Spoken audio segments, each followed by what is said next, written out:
to Prep Sports Junkies here at StateChampsNetwork.com. I'm Scott Bernstein along with the big fella Jeff Dulac. We're here every week breaking down the most pressing issues on the high school sports landscape across the state of Michigan. This week we're going to talk about some controversies that have reared their head in the last couple days. We're going to start with Walled Lake Western. In their victory in the regional finals, lost one of their players to an ejection on a controversial play. Darnell Lanier, their leading tackler the last 2 years, as of right now is suspended for the state semifinals, a rematch versus Lowell. And Jeff, let's break down exactly what happened. It was the last 5 minutes of the game. Yeah, there were about 4 minutes left. I was about 10 yards away from the play when it happened. What you had is a Midland Dow receiver went up to catch a ball when they're down 21 points. Went up to catch the ball. Lanier came over, lowered his head, and he flattened the kid. Put a pretty big hit on a kid from Dow. I think it was an instance of where it looked worse than it really was. The explanation to me was that it was a targeting penalty where it was considered helmet-to-helmet contact. Now, there was no helmet-to-helmet contact. I was going to say, you can't see, he did not go above the shoulders. I mean, that's obvious. Right. But as of 2 years ago, the MHSA has slipped in an addendum to that rule where it's incumbent upon the defensive player to be aware of the defenseless receiver. And even though he hit him, it looked like he was going at the numbers. Right. The kid raised up in the air, and as Jeff said, I think it looked worse than it actually was. The kid was down for a little bit, but I don't believe this was targeting per se. But under that addendum to the rule, it looks like the referee was within their rights to levy an ejection. Right. It's all based on interpretation of the rule.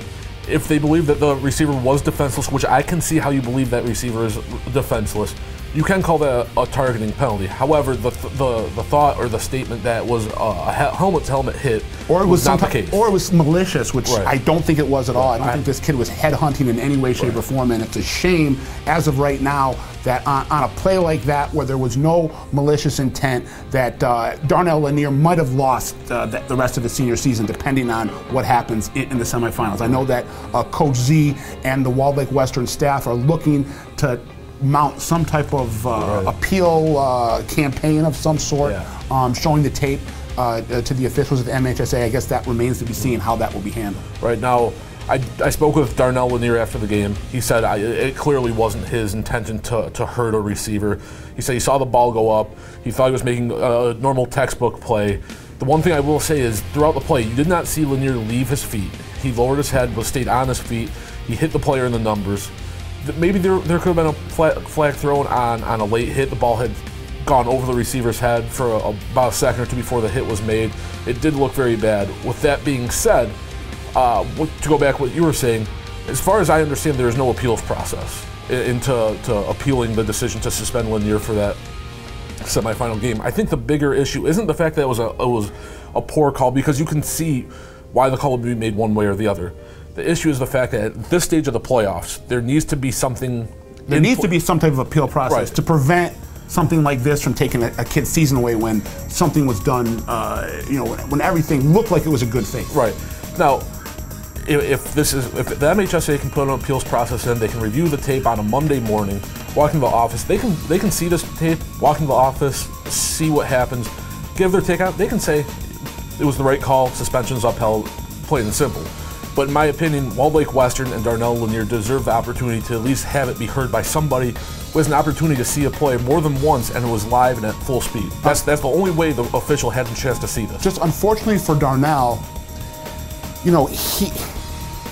when you leave your feet, when you're making a play and the receiver then leaves his feet, and you're in the middle of the inertia and the momentum of making the play, it's kind of hard at that point to get in your head that now all of a sudden this receiver's defenseless and I have to pull back, or I somehow have to adjust my motion as I'm going for the tackle, and it just seems like that's a little unfair to put on the player. Maybe not for the penalty, but it seems a little unfair to suspend him for the next game regarding a play that, like I said, I think was in good faith on Lanier's part, and I don't feel like it had any malicious intent. Right. And yeah, so in my opinion, a review process should be put in place, and it should start at a certain part of the playoffs. I do not believe a review or an appeal process is needed during the regular season or maybe even early in the playoffs. However, you get to this late, the number of plays that are to be reviewed are going to be very minimal. And I believe it'd be possible for the MHSAA to be able to take a look at the film, maybe 2 or 3 at this stage where they might have to review. Maybe they'd review it and give their stance on Monday. On Monday, and it would probably take on a play like Lanier's, would probably take no longer than 10 minutes for a number of people, MHSAA officials, to go in and look at the play, give their stance, make their statement, and it's done and over with. And I don't think that anybody can really question the issue at that point. I think the only drawback to that is that you hope it wouldn't kind of open up the floodgates and you'd have 25 different teams trying to appeal ticky-tack type stuff. Right, but that's where I think it comes in. If you do it late in the playoffs, doing it in the regular season is just opening a whole other can of worms, because you're going to ask for just coaches from everywhere to review so many different things from so many different games. Let's quickly move on to a coach and a team that have parted ways. Madison Heights Madison coach Drake Wilkins, football coach, who's just done an amazing job with a lot of hurdles in his way since he's gotten to Madison. Always puts out winning products. Always has kids, in my opinion, that play the right way, that conduct themselves the right way. Unfortunately, there was an incident. We don't know all the specifics, but unfortunately there was an incident with a disciplining of a player that has now led, allegedly a disciplining of a player, and has now led to Drake Wilkins stepping down from his job. He was suspended for the district final, I believe. So this is the end of Drake Wilkins as a Madison Heights Madison Eagle. I know I wish him well. I hope he ends up connecting to another school and getting a chance to continue his coaching career. But for whatever reason, him and Madison are now parted ways, and it's unfortunate that this relationship, which has been really so beneficial for both sides the last 7-8 years, has to end on a kind of a sour note. It really is disappointing. You look at a coach, and I compare it a little bit to the Mark Thomas situation, where it feels like a coach is going out on something that is other than his own terms, and circumstances force him out. And both Coach Thomas and Coach Wilkins have done great things for their respective schools, and it's just very unfortunate to see kind of the time in charge for Wilkins to come to an end at this. I think both of these situations, without getting into too specific of circumstances, result from a coach not being in proper communication with his administration. And again, that's all I'll say, and I'll just say that I think it, with all the positive things I'll say about Mark Thomas and Drake Wilkins, and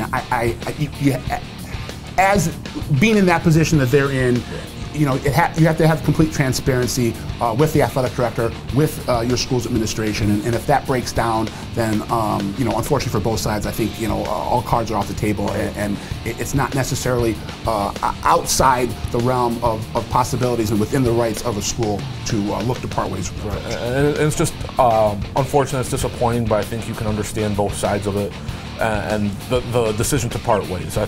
It's unfortunate the timing that happens, but with everything that's gone on, it is in fact the right time. Yeah. So we wish Drake Wilkins the best of luck going forward. We wish Madison Heights Madison good luck at finding their new coach. Hopefully he can have the same type of success that Drake Wilkins brought to that school. And I said again, so many hurdles. Every year you got like 30 kids. You don't have the great facilities, but every year he's winning 8, 9, 10 games. Right. And our best of luck to Walled Lake Western going forward. Whether Darnell Lanier plays or not, they're going to play Lowell in the semifinals on Saturday. And I would love to see, all due respect to Lowell, I ride with my boy Z. I'd love to see Walled Lake Western in the in the state finals. Obviously, Lowell would represent Division II in the state finals as well, extremely well. Coach Dean does an amazing job. I just don't know Coach Dean as well as I know Coach Dean. But we'll be back next week, breaking down some more issues. We'll be heading into the state finals, and it's an exciting time of the year. And Turkey Day's on its way, and that's my favorite holiday. Both things are great. I'm Scott Bernstein, the big fella Jeff Dulek. We'll see you next week.